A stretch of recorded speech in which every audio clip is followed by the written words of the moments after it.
Blue Cross Blue Shield of Wyoming presents our weekly Athlete of the Week honors here at Wyopreps.com. And our girls winner this week, Rebekah Anderson, senior wrestler at Moorcroft High School. And Rebekah, thanks for taking a few minutes to chat with me. Take me back to last weekend over in Grable and kind of assess your performance, winning at 110 pounds over there. So I was in a round robin bracket with four other girls. Two of the matches were with like more beginner wrestlers, so they were a little bit easier. And then my other two were with some more experienced wrestlers, so they took a while longer, but I pinned all four of them. But I just feel like I performed well with just wrestling smart and doing the best that I could. Well, I'd say so. I mean, to pin four opponents, and I think the longest was a minute 34. That's not too Well, shabby on the mat. yeah. My two like tougher opponents, they took me all the way to the third period, but I ended Okay, up pinning them in the third period. I gotcha. Talk a little bit about just what's working well for you right now. I know we're just a couple weeks away from the postseason, state championships, things like that. What do you think's working well on the mat for you? I think just like being the aggressor works really well. Like I'm always the one to take the first shot. And like even if they have a really strong defense, I'm still trying to set up my shots and do my own offense instead of letting them control the match. Gotcha. Is that something Coach Williams and the staff have been working with you on? Yeah, that's something that they do for the girls and the boys. They we wrestle, so like we're a 2A team, but we wrestle up in like the 3A and 4A level and out of state a lot so that we can get all of our wrestlers just being the aggressors instead of being on defense. What else has the staff been working with you in terms of kind of fine tuning here down the stretch run? Lately, so last week at practice, we did a lot of just like fine tune of like getting off bottom, just the little details of that we just needed to capitalize on so that we could really be able to get off bottom no matter what. And this week we're doing some more like takedown stuff, like with uh, snap downs and shot setups and that kind of stuff. Moorcroft has a great history and tradition when it comes to wrestling and had a lot of success recently. What's it like to be part of that program from your perspective, Rebekah? I really love it. It's more than just a wrestling team and a sport. It's definitely a family and something that you could never experience somewhere else. I gotcha. You helped the team finish second in the girls' standings. How do you describe the Moorcroft girls wrestling team this season? We're still pretty new, and like a lot of our girls, it's their first year, but they are definitely eager to learn and working hard, and they're showing a lot of improvement. So, All right, got to ask you the big question. What do you think your prospects are here in a couple weeks, and how do you kind of achieve what you want to at the end of the day coming up at state?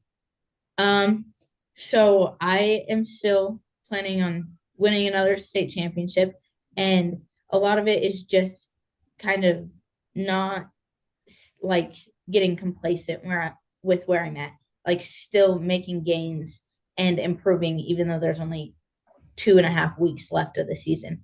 I'm still wanting to make those improvements so I can still jump ahead. I gotcha. Is it a lot mental versus physical at this time of year? Yeah, I'd say it is because we're at the point in our season where we're kind of peak wrestling shape, but it just takes a lot of mental toughness to be able to get through the busy schedule and the schoolwork and just staying on top of everything to be able to wrestle well. Well, congratulations on a fantastic week. Thanks for joining me today, and congrats on our weekly honor. Thank you. Blue Cross Blue Shield of Wyoming presents our Athlete of the Week honors, and one of our boys winners this week, Joe Sawyer, the senior from Cheyenne Central High School, helped the Indians to two big wins at home against other top five opponents last week in our Wyopreps coaches and media boys basketball rankings. And Joe, take me back to Friday. That was the big one. You guys are taking on Natrona game. You guys trail, I think, for pretty much most of the game, but you guys find a way to get into overtime. Kind of describe that game for me and what it was like for you. There's a lot of buildup because it's senior night, and Natrona is one of our like teams we've struggled with in the past. They've kind of had our numbers. Just we were all really looking forward to that one because wanted to like get back at them, because they beat us twice last year, and just we got down 20 near the end of the first, and everyone kept faith, and everyone just kept saying we're not losing this game. Like, just kept grinding and kept working. Then, yeah, I don't think we led at the start of the game, and our next lead wasn't until like a minute 40 left. So we just kept the faith, and no one like pointed fingers, no one turned on each other. We just stuck together. Talk about your performance. I mean, you scored 31 in the game, but 20 of those came in the fourth quarter and overtime. Where did that come from? How did you find success there late? I don't know. It just because we can wear teams down really well because we have so much depth. We've got 9 seniors that are all really good and getting a lot of minutes, and that just shows like I just was able to have that extra gas in heading into the fourth when other teams' players might be slowing down a little bit. That's when we really start to pick it up because we have so much depth. Was it just within the flow of the offense? Was Coach Cullen different plays for you? How did it come about? Yeah, it was mainly just in the flow of the offense, and we started to get more of our looks and swing it around more instead of just getting one-sided attacks and just trusting the offense. And I just happened to be the one open on that extra pass I guess. But yeah, we just trusted the offense, kept working, and then we started to get a lot more stops in that fourth quarter too, and because that's a lot of our points come from transition. That was a big help. I gotcha. Well, you follow that up with another big win, but that was a little, I won't say easier because nothing's easy against a good team like Sheridan, but talk about Saturday and what you guys did so well to pull away in that one. We just, in the morning before, we were saying we got to come out ready because that's a game we could definitely come out slow. Just had an emotional win the night before, but the thing is that Sheridan just had they had an overtime game with East, but difference is they had to sleep in a hotel. We got to sleep in our own bed, so we just decided we wanted to get on them early. And really, the emphasis was defense and just to really get after them and dictate what they did and make them uncomfortable early. How big are those wins for this ball club? The only reason I asked, Joe, is is the pressure mounting since you guys are, still the only undefeated team left in 4A boys basketball, and I think in the state right now. Not really, but yeah, those wins are huge because like our coaches talk about like a weekend like that with back-to-back games, like kind of shows what like a regional and state tournament's like, where you got an emotional game Friday night, then you got to come out and be ready Saturday after a win or loss the night before and just be the team that's ready, basically. So. Gotcha. For you, where did you want to improve the most coming into this year, coming off your junior year? Because I thought you were a good player last year. Where did you want to grow the most coming into this season? We really just me personally just obviously wanted to just get better. I wanted to shoot a little better, but the main emphasis was just a group thing. Like we really wanted to get close again because we grew up together and we're all really close. But last year it kind of felt like we split apart because this is our last year together. Like we really wanted to bond together and become really close again. So we think we've done that so far. Gotcha. And describe the atmosphere. I was there a few weeks ago for the Laramie game. How do you describe the atmosphere that it's like to play at the Central Fieldhouse right now with, that place has been packed. Looked like it was just rambunctious down the stretch there in fourth quarter and overtime. How do you describe that atmosphere right now? Yeah, no, it's been rocking. It's just been nothing like I've ever dealt with before. The Natrona and that Laramie game, that was really special. It just felt like just the supporters of Cheyenne Central are just amazing. Our student section's amazing. At the end of that Natrona game, the last free throw, the student section ran to the other end of the floor that was the coolest thing I've ever seen. That's just really special. I gotcha. Well, hey, congratulations on a big weekend and a big weekend for you personally. How do you guys keep it going? I mean, there's not a lot left in the regular season. Postseason will be here before we know it, but how do you guys keep improving in your mind, Joe?